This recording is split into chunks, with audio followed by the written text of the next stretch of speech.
Hello everyone, जय हिंद, वंदे मातरम। आज हमारा टीचिंग एप्टीट्यूड से संबंधित क्लास है। तो इस क्लास में हम लोग देखेंगे टीचिंग एप्टीट्यूड से रिलेटेड सभी प्रश्नों को, जिसमें से शामिल होगा इसका विशेषता, इसका प्रकृति और इसका उद्देश्य। ठीक है, तो पहला प्रश्न हम लोग देखें। पहला प्रश्न क्या कहता है? शिक्षण के लिए ज्ञान, प्रशिक्षण, अनुभव तथा अनुसंधान के अतिरिक्त किस बात की महत्वपूर्ण भूमिका पाई जाती है? ध्यान रखिए, क्या बताया गया कि शिक्षण के लिए ज्ञान, प्रशिक्षण ये तो आवश्यक है। दूसरी बात है कि अनुसंधान भी आवश्यक है। ठीक है, तो इसके अतिरिक्त और क्या चाहिए हमको शिक्षण के लिए? ऑप्शन है सकारात्मक अभिवृत्ति, ये तो सही राइट स्टेटमेंट है। दूसरा है अभिरुचि की, तो ये दोनों चाहिए हमको। तो इसका सही ऑप्शन सी होगा, ए और बी दोनों। अब ध्यान रखिए, यहाँ एक शब्द है आपके लिए अभिवृत्ति और यहाँ एक शब्द है आपके लिए अभिरुचि। ये अभिरुचि, ध्यान रखिए, अभिवृत्ति को हम लोग इंग्लिश में बोलते हैं एटीट्यूड और अभिवृत्ति को हम लोग इंग्लिश में बोलते हैं एप्टीट्यूड। तो एटीट्यूड क्या है यानी अभिवृत्ति क्या है? ध्यान रखिए, अभिवृत्ति एक मानसिक दशा होता है जो व्यक्ति के मनोभाव को प्रदर्शित करता है। ठीक है, और अभिरुचि जो होता है प्रशिक्षण द्वारा अर्जित ज्ञान, कौशल और कुशलता को कहते हैं। ठीक, तो दोनों में मेजर डिफरेंस है, एटीट्यूड और एप्टीट्यूड, अभिवृत्ति और अभिरुचि। वैसे हमको अभिरुचि पढ़ना है यानी एप्टीट्यूड पढ़ना है। तो एप्टीट्यूड का मतलब होता है प्रशिक्षण द्वारा अर्जित ज्ञान, जो हम प्रशिक्षण द्वारा जो ज्ञान अर्जित कर लेंगे, जो प्रशिक्षण द्वारा हम कुशलता या तो कौशल को प्राप्त करेंगे, इसको हम लोग एप्टीट्यूड यानी अभिरुचि कहते हैं। जबकि एटीट्यूड यानी अभिवृत्ति का मतलब होता है एक मानसिक दशा, व्यक्ति का मानसिक दशा जो उसके व्यवहार को, जो उसके मनोभाव को प्रदर्शित करता है। तो ध्यान रखिए, शिक्षण के लिए अभिवृत्ति और अभिरुचि ये दोनों आवश्यक होता है। ठीक है, तो इसका सही उत्तर कौन होगा? सी। दूसरा प्रश्न हम लोग देखेंगे। दूसरा प्रश्न है शिक्षण अभिरुचि में क्या होना चाहिए? ध्यान रखिए, अभिरुचि हम बता चुके हैं। अभिरुचि का मतलब है जब हम प्रशिक्षण द्वारा जो है सो ज्ञान अर्जित करते हैं, उसी को बोला जाता है अभिरुचि। अभिरुचि को हम इंग्लिश में क्या कहेंगे? एप्टीट्यूड। ठीक, अब देखिए शिक्षण अभिरुचि में क्या होना चाहिए? शिक्षण अभिरुचि में क्या होना चाहिए? क्षमता होना चाहिए, कुशलता होना चाहिए, रुचि होना चाहिए। तो ये तीनों चीज होना चाहिए, इसीलिए इसको हम लोग क्या कहेंगे? ये सभी, मतलब ये डी इसका ऑप्शन सही है। चलिए तीसरा नंबर प्रश्न हम लोग देखते हैं। तीसरा नंबर प्रश्न क्या है? अभिवृत्ति को कभी कभी मनोवृत्ति भी कहा जाता है। अब देखिए, यहाँ अभिवृत्ति बोला मतलब अभी एटीट्यूड के बारे में पूछा, एटीट्यूड के बारे में पूछा हमसे। तो एटीट्यूड का मतलब क्या हुआ? एटीट्यूड का मतलब ये हुआ कि जब हमारा मनोभाव द्वारा हमारा व्यवहार प्रदर्शित हो रहा है, इसको हम लोग एटीट्यूड यानी अभिवृत्ति कहते हैं। तो अभिवृत्ति को कभी कभी मनोवृत्ति कहा जाता है। क्यों? क्योंकि यह भावनात्मक गुणों को प्रदर्शित करता है, मतलब अपनी भावना को बताता है ना। अभिवृत्ति क्या करता है? हमारी मनोवृत्ति को, ध्यान रखिए, थ्योरी है कि अभिवृत्ति को मनोवृत्ति भी कहा जाता है, मतलब हमारा एटीट्यूड को हमारा मानसिक दशा कहा जा रहा है, जो बार बार आपको बता रहे हैं। तो जब अभिवृत्ति को मनोवृत्ति भी कहते हैं, क्यों कहते हैं? क्योंकि यह अभिव्यक्त होता है। नहीं, देखिए वैसे अभिव्यक्त होता है, लेकिन सबसे अच्छा बात यह है कि इसमें भावना का गुण प्रदर्शित होता है। ठीक है, भावनात्मक बात प्रदर्शित होती है, इसीलिए इसका सही ऑप्शन कौन होगा? बी। तो इसका बी सही ऑप्शन होगा। चलिए अगला प्रश्न हम लोग देखते हैं। चौथा नंबर प्रश्न। चौथा प्रश्न क्या बोलता है? प्रत्यक्ष अनुभूति किसके परिवर्तन में सर्वाधिक प्रभावशाली होती है? ध्यान रखिए, क्या क्वेश्चन बोला? प्रत्यक्ष अनुभूति मतलब हम जब डायरेक्ट देखते हैं, इसको हम लोग बोलते हैं, ध्यान रखिए, जब हमको डायरेक्ट कोई चीज़ महसूस होता है, ठीक, तो इसको हम लोग प्रत्यक्ष अनुभूति कहते हैं। अब प्रत्यक्ष अनुभूति परिवर्तन अगर हो गया तो सबसे ज़्यादा क्या प्रभावशाली होगा? तो फर्स्ट है प्रतिगमन। ध्यान रखिए, प्रतिगमन का मतलब होता है पूर्व अवस्था। क्या होता है? पूर्व अवस्था। ठीक, अभिवृत्ति का मतलब अभी तुरंत बताए, ये एटीट्यूड है। अभिरुचि ये एप्टीट्यूड है, इनमें से कोई नहीं। तो ध्यान रखिए, प्रत्यक्ष अनुभूति से सबसे ज़्यादा जो बदलेगा उसका नाम क्या है? उसका नाम है अभिवृत्ति। ध्यान रखिए, यह कैसे होगा? बी क्यों उत्तर इसका होगा? ध्यान रखिए, जब हम कुछ प्रत्यक्ष महसूस करते हैं तो सबसे पहले हमारा मनोभाव चेंज होता है, एटीट्यूड चेंज होता है। ठीक, इसीलिए इसका सही उत्तर कौन होगा? अभिवृत्ति। तो अभिवृत्ति में टिक करें। चौथा नंबर प्रश्न हो गया। पांचवा देखिए, पांचवा नंबर प्रश्न क्या है? एक शिक्षक में विद्यार्थियों को पढ़ाने वाले गुण का पाए जाना क्या कहलाएगा? शिक्षण अभिवृत्ति, शैक्षिक नेतृत्व, अवधान, उपरोक्त कोई नहीं। तो ध्यान रखिए, एक शिक्षक में विद्यार्थियों को पढ़ाने वाले गुणों का पाया जाना शिक्षण अभिवृत्ति कहेंगे, मतलब टीचिंग एटीट्यूड कहेंगे इसको। क्या बोलेंगे? Teaching attitude. तो इसका राइट आंसर ये है। अगला प्रश्न देखें, 6 नंबर। 6 बोलता है अर्जित अभिरुचि किस प्रकार उत्पन्न होती है। ठीक है, तो अभिरुचि को हम लोग क्या बोल रहे हैं? एप्टीट्यूड। एप्टीट्यूड। तो एप्टीट्यूड मतलब अभिरुचि। तो अभिरुचि कैसे उत्पन्न होता है? भाव से, ज्ञान से, प्रशिक्षण से, ये सभी से। ध्यान रखिए, अभिरुचि जो होता है हमारा, जो एप्टीट्यूड होता है या प्रशिक्षण द्वारा होता है, तो इनमें से सभी सही होगा। भाव, ज्ञान और प्रशिक्षण द्वारा ही हम लोग अभिरुचि को अर्जित करते हैं, मतलब सीखते हैं, कमाते हैं। अर्जित करने का मतलब वही होता है। ठीक है, अगला प्रश्न देखिए, 7वां नंबर। 7वां नंबर प्रश्न क्या बोल रहा है? 7वां बोल रहा है शिक्षण कार्य में शिक्षण के सिद्धांतों तथा शिक्षण की विधियों को उपयुक्त दिशा में निरूपित करने के लिए किसकी आवश्यकता होती है? ध्यान रखिए, ये लाइन को पढ़िए। शिक्षण विधियों को उपयुक्त दिशा में निरूपित करने के लिए किसकी आवश्यकता होती है? मतलब शिक्षण विधि जो हमारे पास है, जिस तरीके से हम पढ़ा रहे हैं, तो इसको हम कैसे निरूपित कर सकते हैं, कैसे इसको हम इम्प्लीमेंट कर सकते हैं? एक क्रिया मात्र द्वारा, ठीक है, एक तपस्या, एक कौशल या एक कला द्वारा। ध्यान रखिए, हम शिक्षण विधियों को तभी निरूपित मतलब इम्प्लीमेंट करेंगे जब हमें कोई ना कोई एक कौशल होगा। तो कौशल के द्वारा जो है सो हम शिक्षण विधियों को अप्लाई कर सकते हैं। ठीक, इसका सही उत्तर कौन हो जाएगा? सी। अगला प्रश्न देखिए, अगला प्रश्न है शिक्षण अभिरुचि के संदर्भ में कौन सा कथन सही नहीं है? पहला प्रश्न है शिक्षण अभिरुचि में शिक्षण कौशल का मुख्य स्थान है, ये तो राइट स्टेटमेंट है। शिक्षण अभिरुचि अस्थायी गुण है। शिक्षण अभिरुचि अस्थायी गुण है, तो ध्यान रखिए शिक्षण अभिरुचि अस्थायी गुण नहीं, ये क्रियाशील होता है, तो ये स्टेटमेंट इसका गलत है। समय के साथ शिक्षण अभिरुचि विकसित होती है, ये भी सही है। शिक्षण अभिरुचि के माध्यम से छात्र के भविष्य को सुधर है। तो कुल मिलाकर के कथन कौन सा सही नहीं है? तो कथन सही ये नहीं है कि शिक्षण अभिरुचि अस्थायी गुण होता है, ये अस्थायी गुण नहीं होता है, ये क्रियाशील होता है। चलिए अगला प्रश्न हम लोग देखते हैं। हम लोग 9 देखेंगे।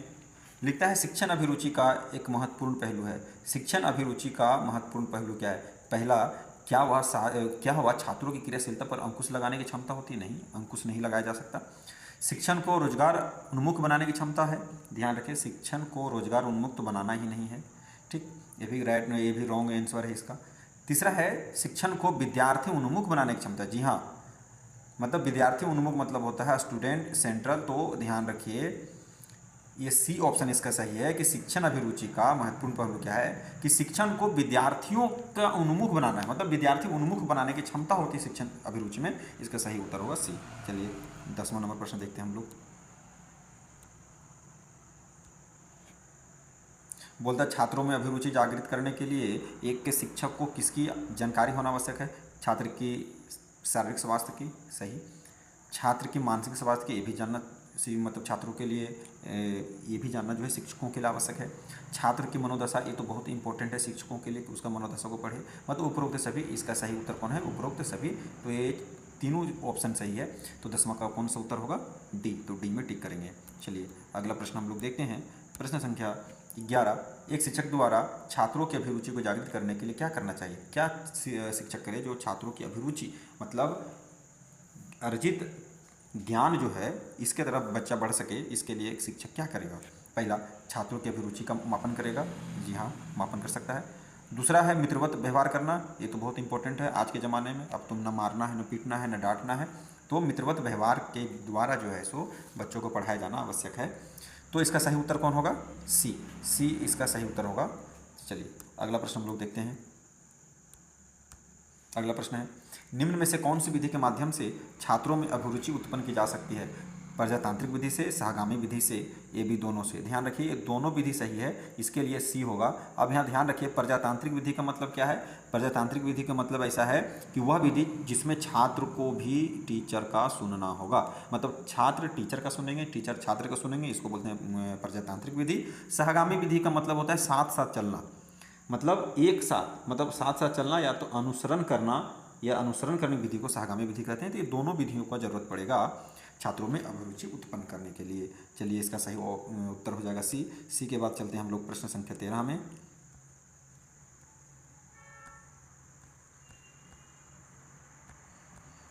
बोलता है शिक्षण अभिवृत्ति एवं अभिरुचि का कौन उद्देश्य नहीं है, इसका कौन उद्देश्य नहीं है। पहला देखिए नेगेटिव सेंटेंस है, नहीं है, तो पहला क्या है, शिक्षण को सफल बनाना, ये तो सफल बनाना उद्देश्य है, ये तो राइट स्टेटमेंट है। शिक्षा को रोचक एवं वैज्ञानिक बनाना, ये भी है।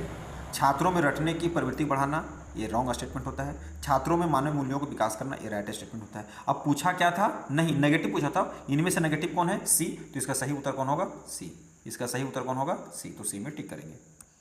चलिए क्वेश्चन नंबर 14 में क्या बोलता है शिक्षण के अतिरिक्त स्कूल की अन्य प्रक्रियाओं के बारे में एक शिक्षक के रूप में आप किस प्रकार अभिवृत्ति प्रदर्शित करेंगे, सकारात्मक, नकारात्मक, उदासीन, निष्क्रिय। तो सकारात्मक जो होता है अभिवृत्ति प्रदर्शित हम लोग कर सकते हैं, तो सकारात्मक ही होगा, तो इसका सही उत्तर होगा ए।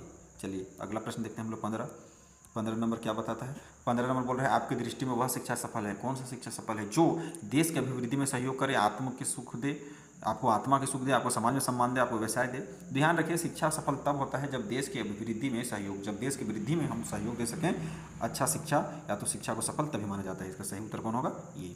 चलिए अगला प्रश्न हम लोग देखते हैं 16 नंबर में बताया जा रहा है आपकी शिक्षा सफल है। अब आपकी शिक्षा सफल है कब, जब आपको आत्मसंतोष मिलता है या नौकरी प्राप्त होती है, आत्मसम्मान वृद्धि होती है, दूसरों को लाभ मिलता है। ध्यान रखिए बी के अलावा सभी ऑप्शन सही है, ठीक है। आपकी शिक्षा तभी सफल है जब आपको आत्मसंतोष मिलता है, आत्मसम्मान में वृद्धि होती है, दूसरों को लाभ पहुंचाता है, तो ये शिक्षा तभी सफल होगा। लेकिन तीनों में सबसे जो टॉप में है वह ये है।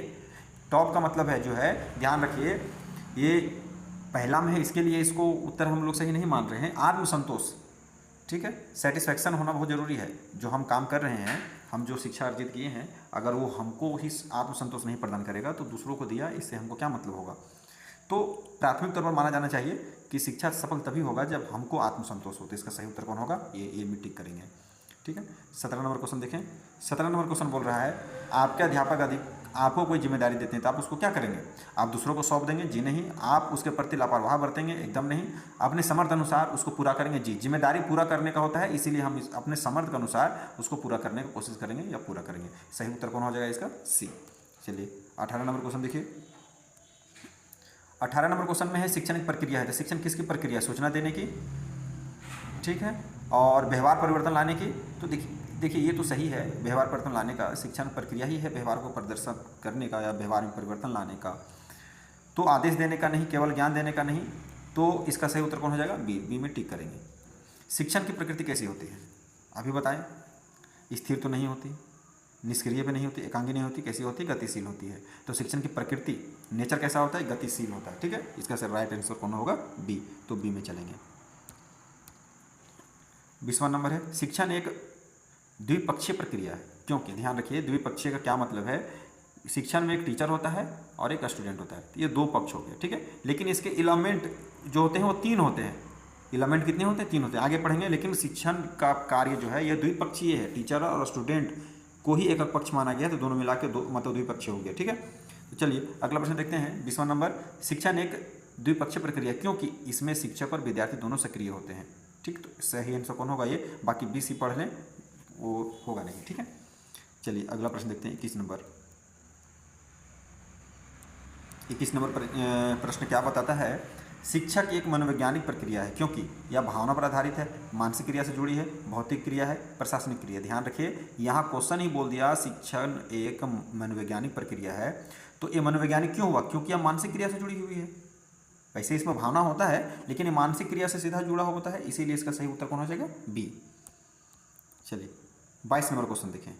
22 नंबर क्वेश्चन क्या बोल रहा है, 22 नंबर क्वेश्चन बोल रहा है शिक्षण को सामाजिक प्रक्रिया कहा जाता है। शिक्षण को क्या कहा जाता है, सामाजिक प्रक्रिया, क्योंकि यह समाजोपयोगी व्यवहार को विकसित करता है। यह केवल विद्यालय के लिए होता है, यह सरकारी प्रक्रिया है, नहीं। यह व्यक्तिगत लाभ के लिए होता है, नहीं। तो ये ऑप्शन इसका स्पष्ट है, बोल रहा है शिक्षण को सामाजिक प्रक्रिया कहा जाता है, क्योंकि यह समाजोपयोगी व्यवहार को विकसित करता है। पढ़ना क्यों जरूरी है, क्योंकि समाज में समाज के अनुकूल व्यवहार हम कर सकें, इसलिए पढ़ना जरूरी होता है। तो इसका राइट आंसर ये है, तो ये में टिक करेंगे। 23 नंबर क्वेश्चन क्या है, 23 नंबर क्वेश्चन है शिक्षण का क्या लक्ष्य हो सकता है, परीक्षा पास कराना या करना, व्यवहार परिवर्तन लाना। देखिए ये तो नहीं होगा, बी ए सही राइट स्टेटमेंट है। तीसरा देखें, नौकरी दिलाना, एकदम नहीं। विषय याद करना, नेगेटिव शब्द है। तो शिक्षण का लक्ष्य क्या होना चाहिए, क्या होता है, तो व्यवहार परिवर्तन लाना। जब आपका व्यवहार बदल जाएगा, आपका एटीट्यूड बदल जाएगा, ठीक है, उसी को शिक्षण कहते हैं। चलिए अगला प्रश्न हम लोग देखते हैं। 24 नंबर क्वेश्चन है, शिक्षण प्रक्रिया में 3 घटक होते हैं। ध्यान रखिए, अभी क्या बताए कि शिक्षण प्रक्रिया में 3 घटक होते हैं। एलिमेंट जो घटक होते हैं 3 होते हैं। कौन कौन होते हैं?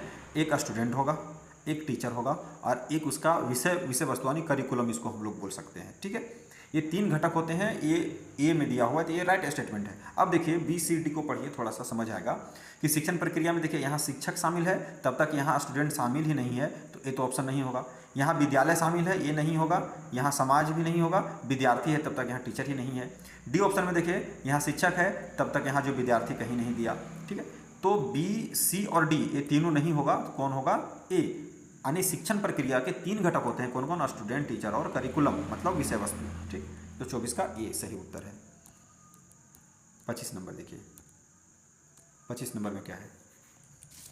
25 नंबर बोलता है शिक्षा की एक प्रक्रिया है। शिक्षण एक प्रक्रिया, सर शिक्षण एक प्रक्रिया, तो कौन सा प्रक्रिया है? स्थिर प्रक्रिया है? नहीं। गतिशील है? जी हाँ। निष्क्रिय है? नहीं। एकांगी है? नहीं। तो शिक्षण कैसी प्रक्रिया है? गतिशील प्रक्रिया है। ठीक है, अगला प्रश्न देखिए, शिक्षण की प्रमुख विशेषता क्या है? वह एकांगी प्रक्रिया है? नहीं। वह द्विपक्षीय प्रक्रिया है। शिक्षण का विशेषता क्या है कि यह जो है ये द्विपक्षीय प्रक्रिया होता है। द्विपक्षीय प्रक्रिया मतलब स्टूडेंट और टीचर दोनों का पक्ष का बात किया जाता है इसमें। ठीक है, तो 26 नंबर क्वेश्चन इसका 20 राइट आंसर होगा। 27 नंबर क्वेश्चन, शिक्षण प्रेरणादायक प्रक्रिया है। शिक्षण क्या है? प्रेरणादायक प्रक्रिया, क्योंकि यह विद्यार्थियों को सीखने के लिए प्रेरित करता है। हाँ, ये बात तो सही है, राइट स्टेटमेंट ये है। लेकिन बी सी डी भी देख लेते हैं। यह उन्हें परीक्षा दिलाता है। ठीक, यह केवल सूचना देता है। यह खेल आधारित है? नहीं। तो राइट स्टेटमेंट कौन होगा? यह विद्यार्थियों को सीखने के लिए प्रेरित करता है। 27 का एक सही टिक करेंगे। 28 नंबर क्वेश्चन है, शिक्षण की प्रक्रिया होती है, क्या होती है? योजनाबद्ध होती है, आकस्मिक होती है, स्वाभाविक होती है? तो शिक्षण की प्रक्रिया योजनाबद्ध होती है, तो यानी योजनाबद्ध इसका सही उत्तर होगा। ठीक है, अगला प्रश्न है, शिक्षण एक उद्देश्यपूर्ण गतिविधि है। शिक्षण एक उद्देश्यपूर्ण गतिविधि, क्योंकि इसका निश्चित लक्ष्य होता है। सही बात। यह स्वतः घटित होता है। यह बिना उद्देश्य की नहीं होती। यह सामाजिक नहीं है। Wrong statement. तो इसका सही उत्तर क्या होगा? इसका सही उत्तर हो जाएगा ये, इसका निश्चित लक्ष्य होता है। शिक्षण का जो होता है, शिक्षण का होता है एक निश्चित लक्ष्य होता है। शिक्षण का नेचर ही यही है कि उसका लक्ष्य होगा तो ही वह कार्य करेगा। ठीक है, 30 नंबर क्वेश्चन, और ये सब क्वेश्चन देखें, शिक्षण एक नैतिक प्रक्रिया है। क्यों है नैतिक प्रक्रिया? ध्यान रखिए, मोरल प्रोसेस का मतलब ये होता है कि शिक्षा में कुछ वैल्यू, मूल्य शिक्षा हो। ठीक है, तो वैल्यूएबल होता है हमारा एजुकेशन। शिक्षा हमारा जो होता है वैल्यूएबल होता है। तो शिक्षण एक नैतिक प्रक्रिया है, क्योंकि इसमें मूल्य शिक्षा का समावेश होता है। तो राइट आंसर कौन होगा? 30। ध्यान रखिए, वैसे 30 के अलावा 30 क्वेश्चन अभी और लाने वाले हैं। ये पार्ट 2 में देंगे, वीडियो लंबा हो जाएगा। तो वीडियो लंबा ना हो इसके लिए सिर्फ 30 क्वेश्चन है इसमें। 30 क्वेश्चन यानी नेक्स्ट वीडियो में 31 नंबर से हम लोग चलेंगे। तब तक के लिए धन्यवाद। आप लोग इसका प्रैक्टिस जरूर करेंगे। और हमारा टेलीग्राम चैनल जो है आइडियल स्टेट एकेडमी, उसमें इस PDF को हम एज इट इज़ डाल दे रहे हैं, ताकि आप वहाँ से आराम से रिवीजन कर सकेंगे। धन्यवाद।